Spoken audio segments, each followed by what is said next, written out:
السلام علیکم ورحمۃ اللہ وبرکاتہ۔ زکوٰۃ کا راشن بانٹتے وقت سیاستدان نے سامنے کھڑے ایک سفید پوش بزرگ کی تصویر بنانی چاہیے تاکہ سوشل میڈیا پر ڈال سکیں۔ بزرگ نے اپنا چہرہ چھپایا اور راشن وہیں چھوڑ کر خاموشی سے چلا گیا۔ رات کو سیاستدان کے گھر اینٹی کرپشن کا چھاپا پڑ گیا اور اس کی ساری چوری پکڑی گئی۔ جب اسے ہتھ کڑی پہنا کر گاڑی میں بٹھایا جا رہا تھا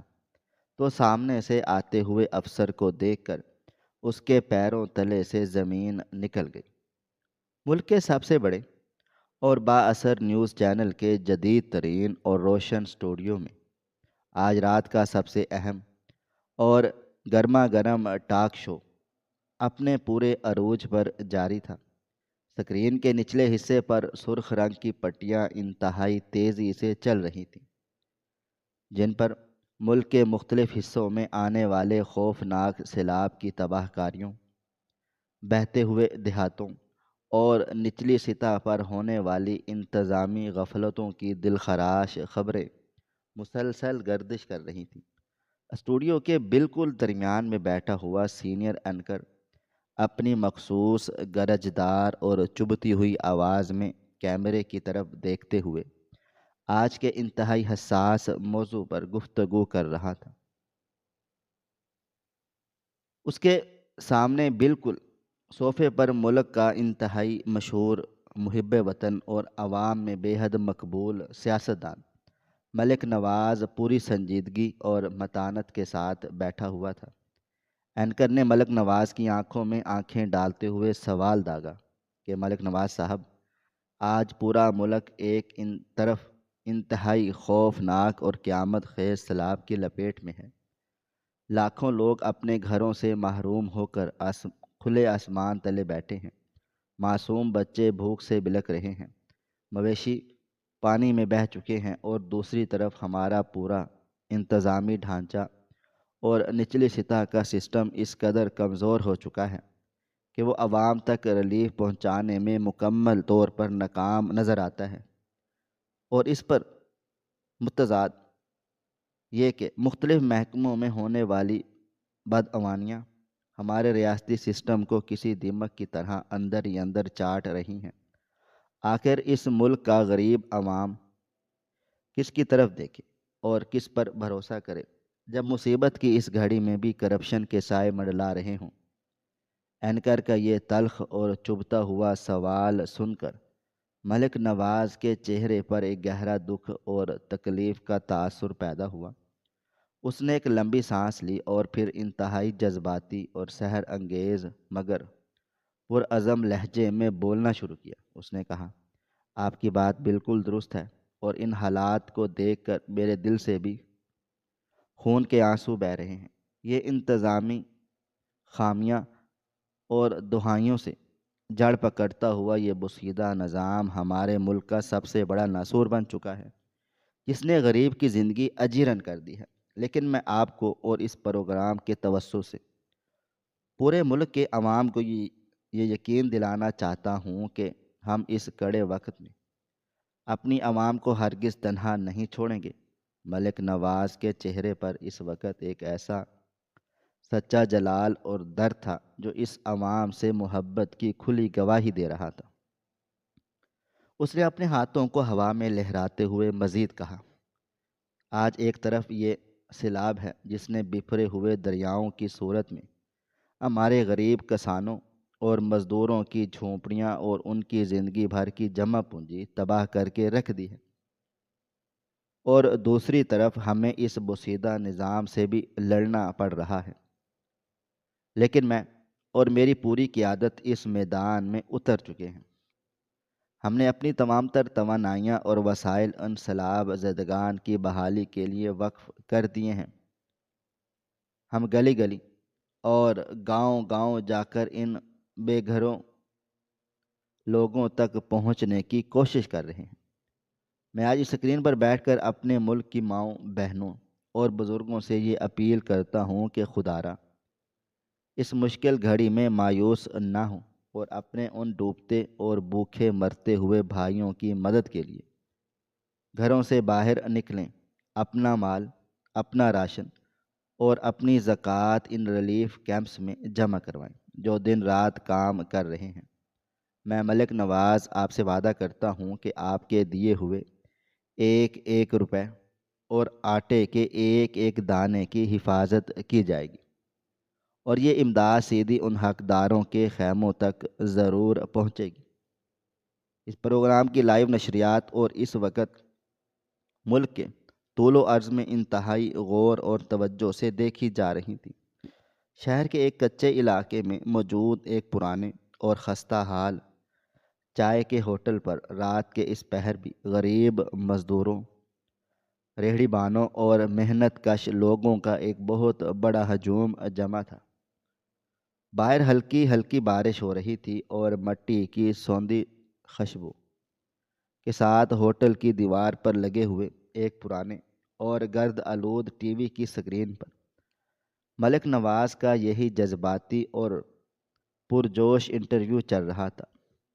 ہوٹل کے اندر ایک عجیب سی خاموشی طاری تھی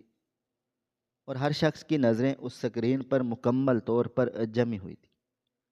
جب ملک نواز نے کیمرے کی طرف دیکھ کر غریبوں کے لیے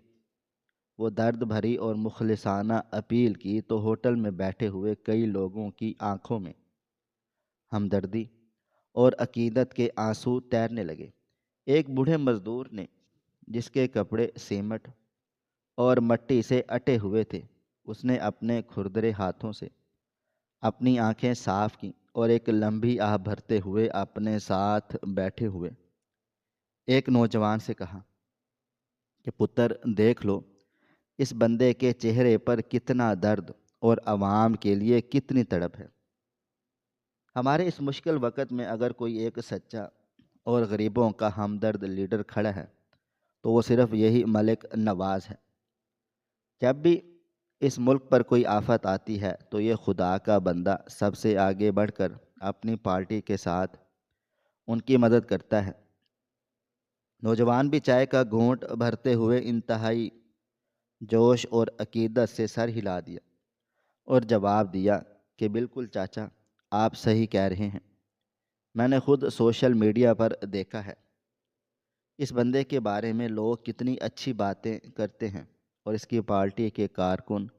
کس طرح دن رات پانی میں اتر کر لوگوں کو نکال رہے ہیں۔ مجھے تو لگتا ہے کہ یہ بندہ ایک دن اس ملک کی تقدیر ضرور بدلے گا۔ کاش ہمارے ملک کا قانون اتنا مضبوط ہوتا کہ ہر کوئی ملک نواز کے جیسا کام کرتا۔ اگر آج میری جیب میں 10 روپے بھی ہیں تو میں صبح اٹھ کر وہ 10 روپے اسی پارٹی کے امدادی فنڈ میں دے کر آؤں گا۔ پورے ہوٹل میں بیٹھے ہوئے اس غریب اور سادہ لوح عوام کے دلوں میں ملک نواز کی اس تقریر نے ایک ایسا مقام اور ایک ایسی پختہ عقیدت پیدا کر دی تھی کہ وہ اسے اپنا سب سے بڑا مسیحا سمجھنے لگ گئے تھے۔ دوسری جانب اسی شہر کے ایک انتہائی گمنام اور پرسکون علاقے میں موجود ایک فلیٹ کے ایک تاریک اور بند کمرے میں منظر ایک پر اسرار خاموشی میں ڈوبا ہوا تھا۔ اس کمرے میں کوئی روشنی نہیں تھی سوائے سامنے دیوار پر لگی ہوئی ایک بڑی LCD سکرین کی نیلی اور سرد روشنی کے، جس پر ملک نواز کا وہی لائیو پروگرام چل رہا تھا۔ اس سکرین کی روشنی کے کمرے کے بالکل عین وسط میں رکھی ہوئی ایک کرسی پر ایک شخص خاموشی سے بیٹھا ہوا تھا۔ اس شخص کا چہرہ اس گہرے اندھیرے میں بالکل نظر نہیں آ رہا تھا،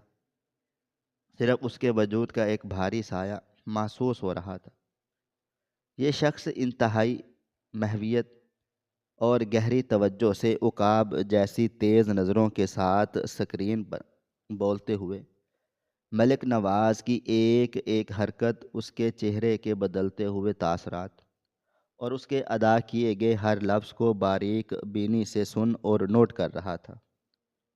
اس کے ہاتھ میں ایک قلم اور ایک موٹی فائل موجود تھی جس کے صفحات پر وہ اندھیرے کے باوجود بغیر دیکھے کچھ اہم نکات، تاریخیں اور اعداد و شمار تیزی سے درج کر رہا تھا۔ کمرے میں ایک ایسی پر اسرار اور دم گھونٹ دینے والی خاموشی طاری تھی کہ صرف ٹی وی اسکرین سے آنے والی ملک نواز کی آواز اور اس شخص کے قلم کی کاغذ پر رگڑنے کی ہلکی ہلکی آواز سنائی دے رہی تھی۔ جب ٹی وی پر ملک نواز نے غریبوں کی امداد اور ریلیف کیمپس کے حوالے سے اعداد و شمار بیان کیے تو اس اندھیرے کمرے میں بیٹھے ہوئے اس شخص نے اپنا قلم فائل پر رکھا اور اپنے دونوں ہاتھ آپس میں جوڑ کر اپنی تھوڑی کے نیچے رکھ لیے۔ اس کی آنکھیں جو سکرین کی نیلی روشنی میں ہلکی سی چمک رہی تھیں وہ سکرین پر مکمل طور پر مرکوز تھی۔ وہ شخص کوئی عام ٹی وی ناظر نہیں تھا بلکہ ایسا محسوس ہو رہا تھا جیسے وہ اس پورے بحران اور امدادی سرگرمیوں کا انتہائی گہرائی سے جائزہ لے رہا ہو۔ وہ بار بار اپنے ہاتھ میں پکڑے ہوئے ریموٹ سے ٹی وی کی سکرین کو روکتا، کچھ اعداد و شمار اپنی فائل کے ساتھ ملاتا اور پھر دوبارہ پروگرام کو پلے کر دیتا۔ وہ ملک نواز کی باتوں کو سن کر اپنے ذہن میں کسی بہت بڑے نقشے کی یا کسی انتہائی اہم منصوبے کے تانے بانے بن رہا تھا۔ اس شخص کی خاموشی میں ایک ایسی طاقت اور ایک ایسا تجسس چھپا ہوا تھا جو اس کمرے کی فضا کو مزید بوجھل بنا رہا تھا۔ وہ اس بحران میں پیدا ہونے والی ایک ایک پیش رفت کو تاریخ کے اوراق میں محفوظ کر رہا تھا، کیونکہ وقت آنے پر ہر چیز کا درست اور شفاف جائزہ لیا جا سکے، اس ریاکار کا اصل چہرہ بے نقاب کیا جا سکے۔ سیلاب کی لرزہ خیز تباہ کاریوں کے چند دن بعد شہر کے سب سے بڑے اور وسیع و عریض گراؤنڈ میں ایک انتہائی بڑا اور چمک دمک سے بھرپور امدادی کیمپس لگایا گیا تھا، جہاں ہر طرف ملک نواز اور اس کی پارٹی کے بڑے بڑے کاداور بینرز اور فلیکسز ہوا میں لہرا رہے تھے، جن پر عوام کا مسیحا اور غریبوں کا ہمدرد جیسے الفاظ انتہائی نمایاں کر کے لکھے گئے تھے۔ آسمان سے سورج اپنی پوری شدت کے ساتھ آگ برسا رہا تھا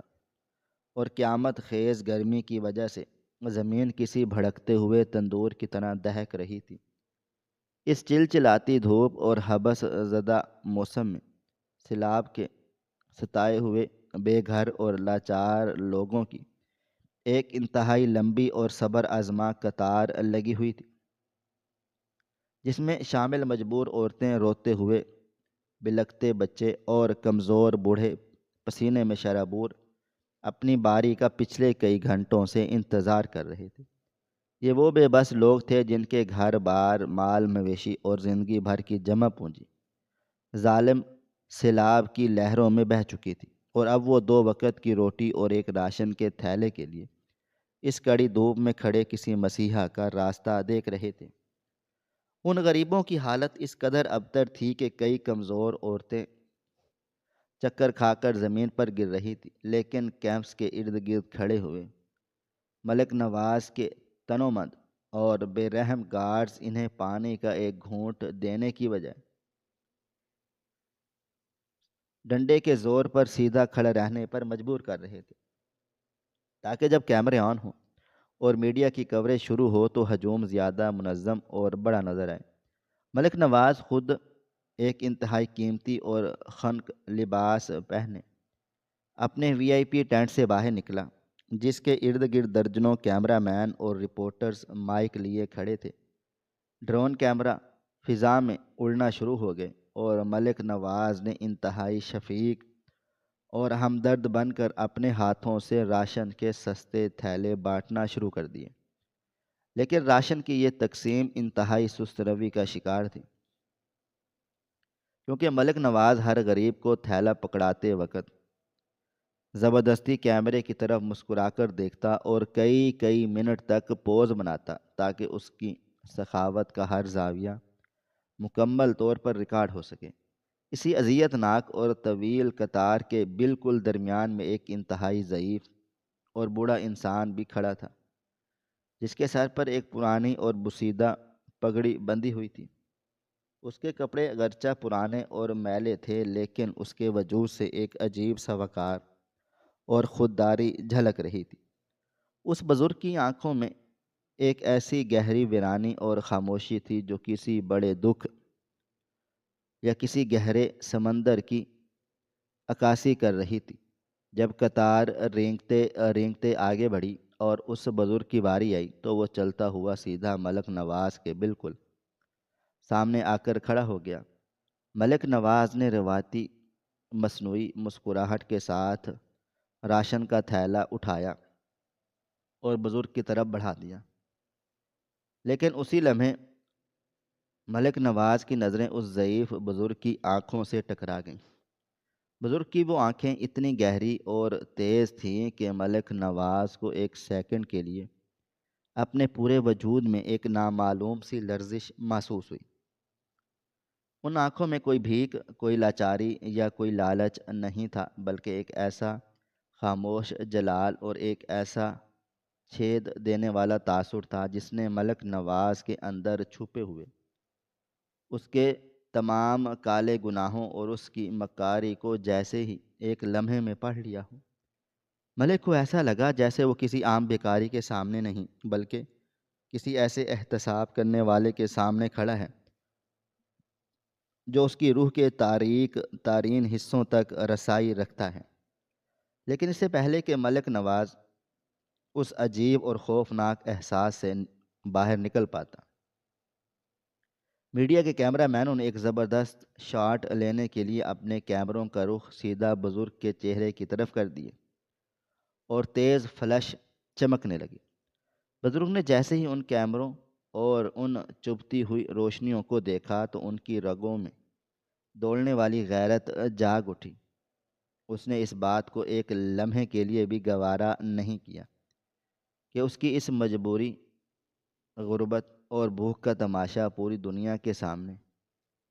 ٹی وی اسکرینوں پر دکھایا جائے اور اس کی لاچاری کو ایک کرپٹ سیاست دان کی مشہوری کے لیے استعمال کیا جائے۔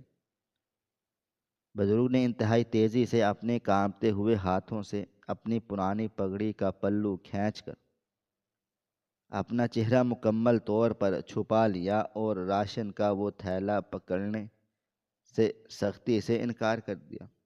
بزرگ کی اس حرکت پر کیمرہ مینوں نے غصے سے اپنے کیمرے نیچے کر لیے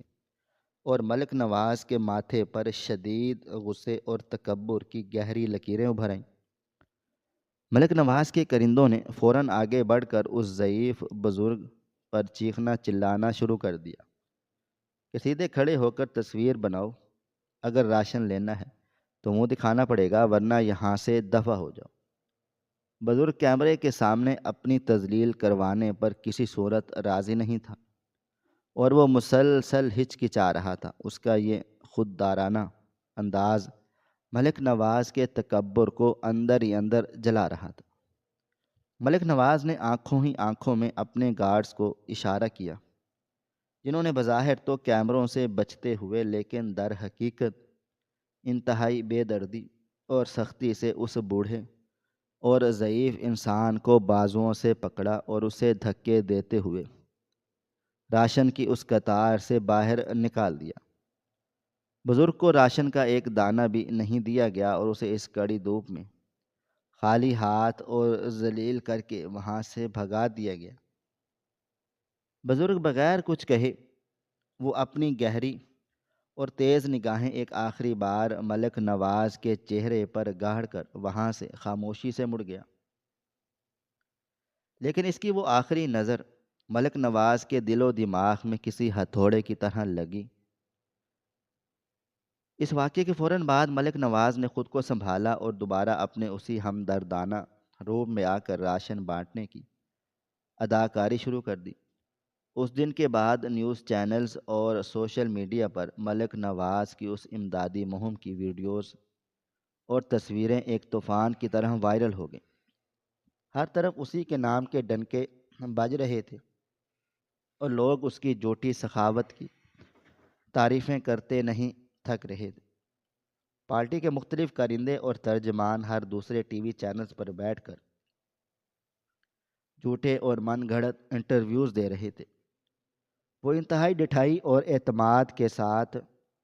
عوام کی آنکھوں میں دھول جھونکتے ہوئے وعدے کر رہے تھے کہ ہمیں اندرون اور بیرون ملک سے جتنا بھی امدادی سامان اور کروڑوں روپے کے فنڈز ملے تھے وہ ہم نے پائی پائی کر کے سیلاب زدگان تک پہنچا دیے، اور ہماری پارٹی کا ایک ایک ورکر دن رات پانی میں اتر کر لوگوں کی زندگیاں بچا رہا ہے۔ سوشل میڈیا پر ملک نواز کو ایک عظیم ہیرو اور مسیحا بنا کر پیش کیا جا رہا تھا، اور عوام اس کی اس شاندار پی آر مہم کے سحر میں مکمل طور پر اندھے ہو چکے تھے۔ وہ سمجھ رہے تھے کہ واقعی ان کا سارا دیا ہوا پیسہ اور راشن حقداروں تک پہنچ چکا ہے،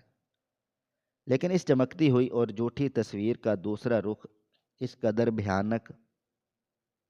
تھا کہ جس کا تصور بھی اس سادہ لوح عوام کے وہم و گمان میں نہیں تھا۔ اسی رات شہر کے ایک انتہائی پرتعیش اور خفیہ فارم ہاؤس کے ایک عالی شان کمرے میں، جہاں عام انسان کی رسائی ناممکن تھی، وہاں ایک شاندار اور غلیظ جشن کا ماحول برپا تھا۔ کمرے میں مہنگی ترین غیر ملکی شراب کا دور چل رہا تھا، اور فضا میں سگار کے گاڑھے دھوئیں کے بادل تیر رہے تھے۔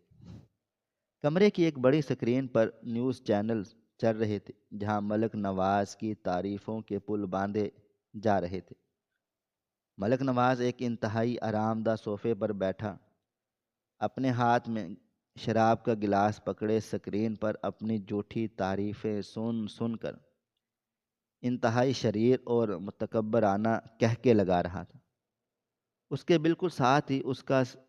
سب سے خاص اور کرپٹ ساتھی بیٹھا ہوا تھا، جس نے اپنا گلاس ملک نواز کے گلاس کے ساتھ ٹکراتے ہوئے انتہائی خوش آمدانہ لہجے میں کہا، بوس، آپ نے تو کمال کر دیا۔ ایسا ماسٹر مائنڈ کھیل کھیلنا تو صرف آپ ہی جانتے ہیں۔ آپ نے عوام کے جذبات کے ساتھ ایسا شاندار وار کیا کہ لوگوں کے دلوں میں بھی آپ نے اپنی قابلیت اور ہمدردی کا مقام بنا لیا، اور اس سیلاب کے بہانے ہمیں بھی اتنے اربوں کے فنڈز اور سامان مل گیا ہے جتنا ہم نے اپنی پوری زندگی میں بھی نہیں سوچا تھا۔ ہم نے تو سوچا تھا کہ لوگ شاید اس بار ہم پر اعتبار نہ کریں، لیکن ایسا لگتا ہے کہ دنیا کا سارا بیوقوفانہ جذبہ اسی عوام میں آ گیا ہے۔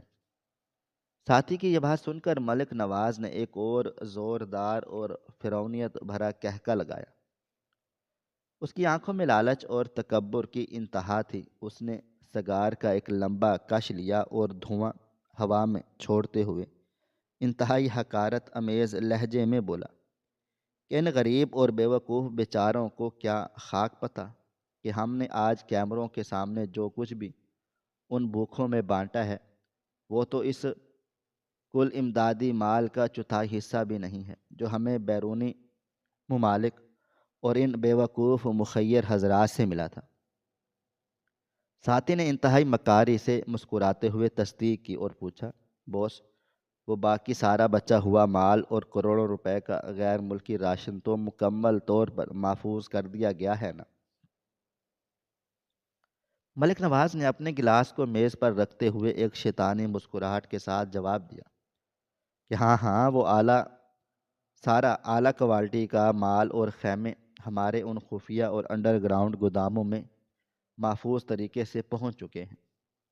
جن کا پتہ حکومت کے کسی ادارے کو نہیں ہے، اور ابھی اس مال کو وہیں اندھیرے میں پڑا رہنے دو۔ تم دیکھنا کہ کچھ ہی دنوں میں جب اس سیلاب کی وجہ سے پورے ملک میں آٹے، گندم اور روزمرہ کی چیزوں کی شدید ترین قلت پیدا ہوگی اور مارکیٹ میں ہاکار مچے گی، تو ہم غریبوں کے نام پر آیا ہوا یہی مفت کا سرکاری سامان اپنے ملوں اور فیکٹریوں کے ذریعے اسی مارکیٹ میں دگنی اور تگنی قیمت پر بیچیں گے اور اربوں روپے کا کالا دھن کمائیں گے۔ ہماری فیکٹریاں اسی طرح سے چلتی ہیں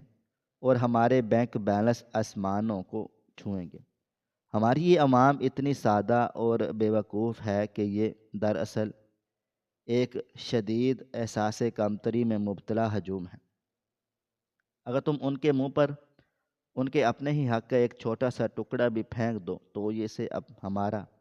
احسان عظیم سمجھتے ہیں اور ہماری پوجا کرنا شروع کر دیتے ہیں۔ انہیں لگتا ہے کہ ہم شاید اپنے ذاتی حلال کی کمائی اور اپنی جائیدادیں بیچ کر انہیں کھلا رہے ہیں، جبکہ حقیقت تو یہ ہے کہ ہم انہی کا خون چوس کر انہی پر احسان جتاتے ہیں۔ ملک نواز اپنی اس اندھی دولت اور طاقت کے نشے میں اس قدر غرق ہو چکا تھا کہ وہ خود کو اس ملک کا خدا سمجھنے لگا تھا۔ اسے لگ رہا تھا کہ اس کا یہ کالا دھندا اور اس کی یہ ریاکاری کبھی پکڑی نہیں جا سکتی، اور وہ اپنے ساتھیوں کے ساتھ مل کر غریبوں کی مجبوری اور ان کی بھوک کا انتہائی بے رحمی سے مذاق اڑا رہا تھا۔ اور اس خفیہ کیمرے میں ان کی یہ شراب اور کباب کی پارٹیاں اپنے عروج پر جاری تھیں، لیکن ان متکبر اور ظالم لوگوں کو اس بات کا ذرا برابر بھی علم نہیں تھا کہ قدرت کی خاموش اور بے آواز لاٹھی ان کے سروں پر پہنچ چکی ہے، اور مکافات عمل کا پہیہ اتنی تیزی سے گھومنا شروع ہو چکا ہے۔ جشن اور کہکہوں کا یہ طوفان ابھی پوری طرح تھما بھی نہیں تھا کہ اچانک رات کے اس گہرے سناٹے اور خاموشی کو چیرتی ہوئی درجنوں پولیس کی گاڑیوں اور سائرن کی انتہائی خوفناک اور کان پھاڑ دینے والی آوازیں اس فارم ہاؤس کے چاروں طرف گونجنے لگیں۔ ملک نواز اور اس کے ساتھیوں کے کہکہے ان کے گلوں میں ہی گھٹ کر رہ گئے، اور ان کے ہاتھوں سے شراب کے مہنگے گلاس چھوٹ کر فرش پر چکنا چور ہو گئے۔ وہ سب شدید حیرت اور بوکھلاہٹ کے عالم میں ایک دوسرے کی طرف دیکھنے لگے۔ اس انتہائی خفیہ اور محفوظ ترین مقام پر اتنی زیادہ پولیس اور قانون نافذ کرنے والے اداروں کی گاڑیوں کے ہارن کہاں سے آ گئے، اور انہیں کس نے یہاں تک پہنچنے کا راستہ دکھایا؟ فارم ہاؤس کے باہر لال اور نیلی بتیوں کی چمک نے اس پورے علاقے کو دن کی طرح روشن کر دیا تھا، اور ہر طرف ایک قیامت خیز ہنگامہ برپا ہو چکا تھا جس نے ان تمام کرپٹ درندوں کی نیندیں اور ان کا سارا غرور ایک ہی لمحے میں اڑا کر رکھ دیا تھا۔ اچانک پڑنے والے اس چھاپے نے ملک نواز اور اس کے تمام کرپٹ ساتھیوں پر موت کی سی ہیبت طاری کر دی۔ فارم ہاؤس کا مرکزی اور انتہائی مضبوط لوہے کا دروازہ ایک زوردار دھماکے سے ٹوٹا، اور اینٹی کرپشن کی بھاری مسلح ٹیم پولیس کے درجنوں جوانوں کے ساتھ طوفان کی طرح اندر داخل ہو گئی۔ ان کے ہاتھوں میں جدید ترین ہتھیار تھے، اور انہوں نے ایک ہی لمحے میں اس پورے وسیع و عریض حال کو اپنے مکمل گھیرے میں لے لیا، جہاں کچھ دیر پہلے غریبوں کی مجبوری کا انتہائی بے رحمی سے مذاق اڑایا جا رہا تھا۔ شراب کی تیز بو اور مہنگے سنگھار کے گاڑھے دھوئیں سے بھرے اس پرتعیش کمرے میں اب صرف اور صرف قانون نافذ کرنے والوں اداروں کے بھاری بوٹوں کی خوفناک آوازیں گونج رہی تھیں۔ اینٹی کرپشن کے ایک نوجوان اور مستعد افسر نے انتہائی تیزی سے آگے بڑھ کر کڑکدار اور گونجتی ہوئی آواز میں کہا، ملک نواز صاحب، آپ کو اور آپ کے ان تمام حواریوں کو اسی وقت ہمارے ساتھ چلنا ہوگا۔ آپ سب کے خلاف غریبوں کا ریلیف فنڈ چوری کرنے کے خرد برد اور کروڑوں روپے کی بدعنوانی کے انتہائی شدید اور ناقابل ضمانت چارجز موجود ہیں۔ اس اچانک اور لرزہ خیز چھاپے پر ملک نواز کا رنگ ایک لمحے کے لیے بالکل فاق ہو گیا، اور اس کے ماتھے پر پسینے کے سرد قطرے چمکنے لگے، لیکن اس کا وہ فرعونیت بھرا غرور اور اس کی بے پناہ طاقت کا نشہ ابھی تک اترا نہیں تھا۔ اس نے انتہائی رعونت ڈٹھائی اور تکبر کے ساتھ اپنا سینہ تان کر اس نوجوان افسر کی طرف دیکھا، اور انتہائی کرخت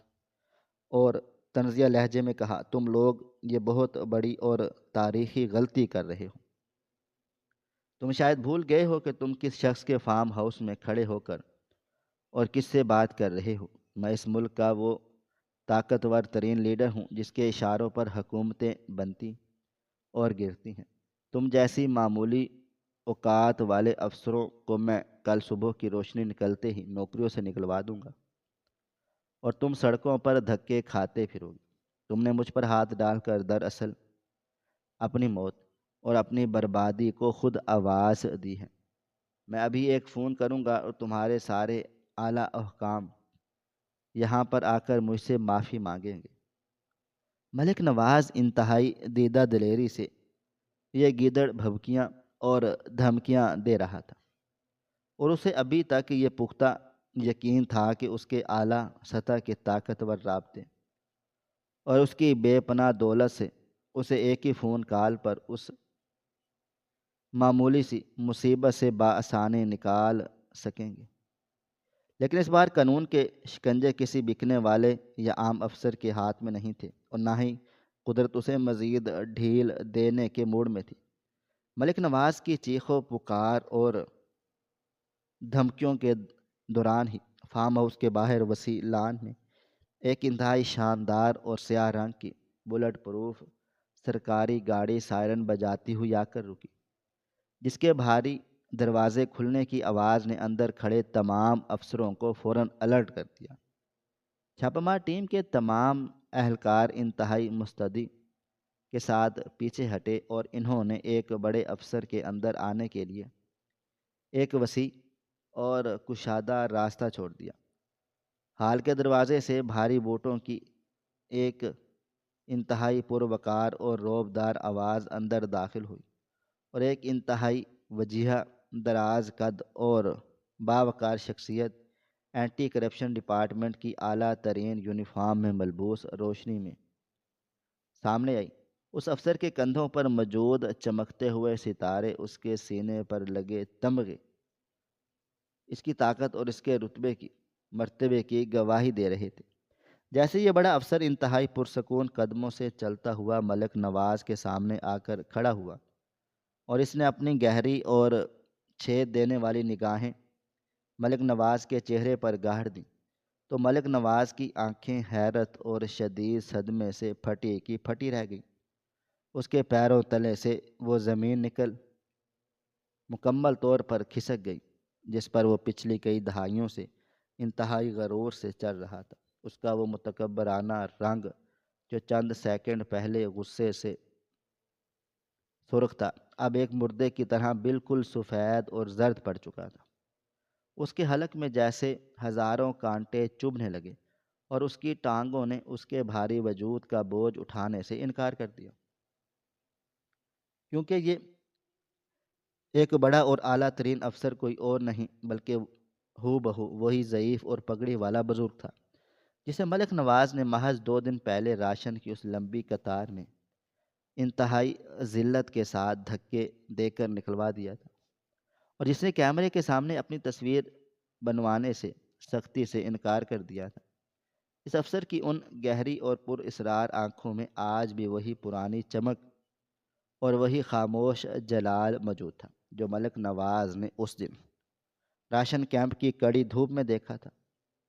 ملک نواز کو اسی سیکنڈ اس بات کا مکمل اور لرزہ خیز اندازہ ہو گیا کہ وہ کسی عام ضعیف یا لاچار انسان سے نہیں ٹکرایا تھا، بلکہ وہ اپنے ہی بچھائے ہوئے ایک انتہائی خطرناک اور بھیانک جال میں خود بری طرح پھنس چکا ہے، جسے اس فرشناس افسر نے اس کے خلاف بنا تھا۔ وہ بزرگ جو اب ایک انتہائی طاقتور اور ڈائریکٹر جنرل کے روپ میں اس کے سامنے ایک آہنی دیوار بن کر کھڑا تھا، اس نے انتہائی پرسکون لیکن ایسی کاٹدار آواز میں بولنا شروع کیا جس نے اس پورے حال میں ایک لرزہ طاری کر دیا۔ اس نے ملک نواز کی خوفزدہ آنکھوں میں براہ راست دیکھتے ہوئے کہا، ملک نواز، تم سمجھتے تھے کہ تم اس ملک کے غریب اور لاچار عوام کو ہمیشہ اپنے ان جھوٹے آنسوؤں اور سستے راشن کے تھیلوں سے بے وقوف بناتے رہو گے۔ تم نے دولت اور طاقت کے اندھے نشے میں یہ سوچ لیا تھا کہ تمہاری ان غلیظ اور کالی کرپشن کی داستانوں کو کوئی بھی نہیں جانتا، اور تم قانون کے کٹہرے سے ہمیشہ بالاتر رہو گے۔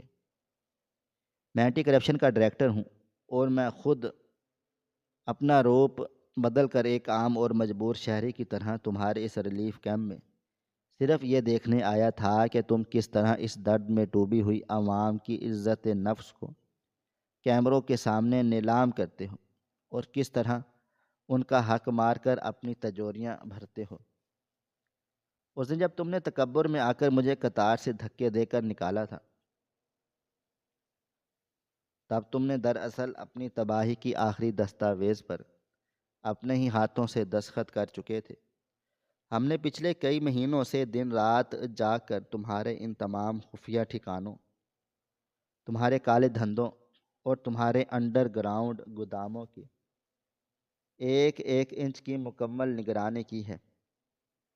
اور آج ہمارے پاس تمہارے اس غلیظ اور ریاست دشمن کرپشن کے اتنے ٹھوس اور ناقابل تردید ثبوت ہیں کہ اب تمہیں اور تمہارے ان مفاد پرست ساتھیوں کو اس ملک کے کسی بھی کونے میں چھپنے اور قانون سے بھاگنے کا کوئی بھی موقع نہیں ملے گا۔ تم نے بہت لمبے عرصے تک اس غریب عوام کی آنکھوں میں دھول جھونکی ہے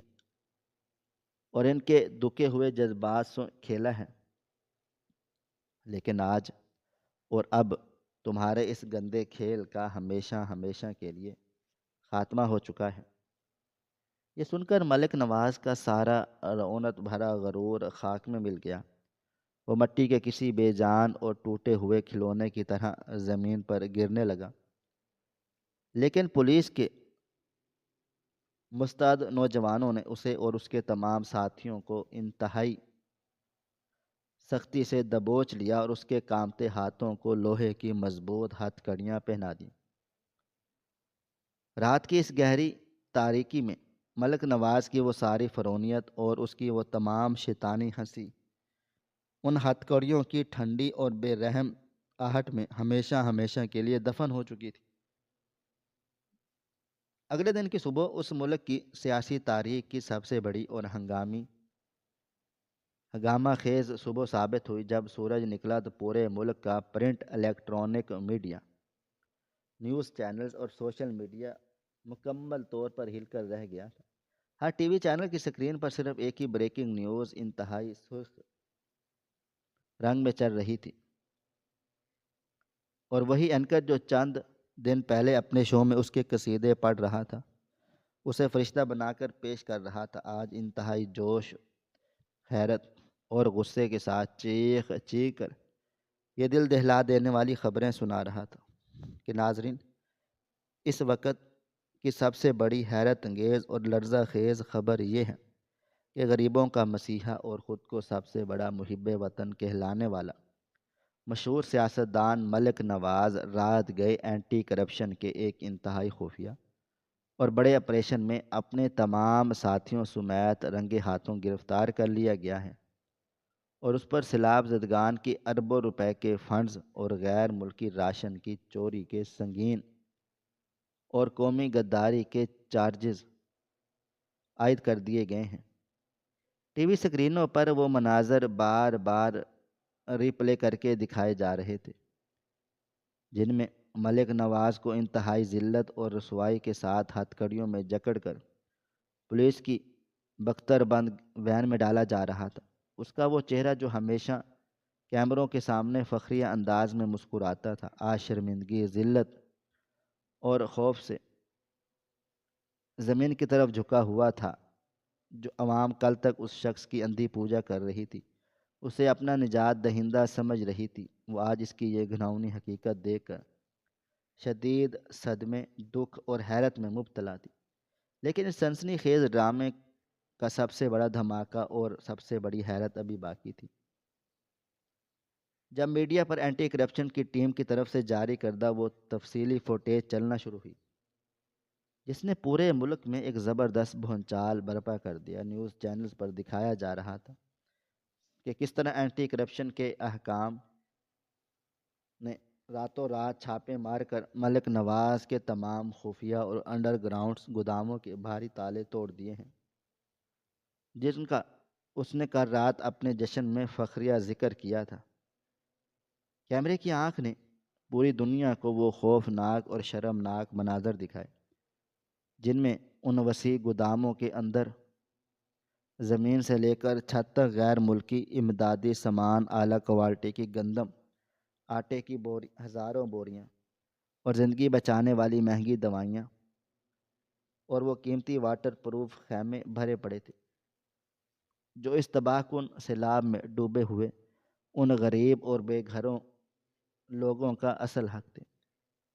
جنہیں ملک نواز انتہائی بے شرمی سے بلیک مارکیٹ میں دگنی قیمت پر بیچنے کی تیاری کر رہا تھا۔ اینکرز انتہائی دکھ اور شدید غصے سے بتا رہے تھے کہ کس طرح اس کرپٹ مافیا نے سالہ سال سے غریبوں کا مال ان تاریک اور خفیہ گوداموں میں ذخیرہ کر رکھا تھا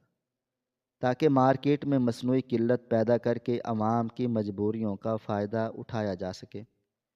ان کا آخری قطرہ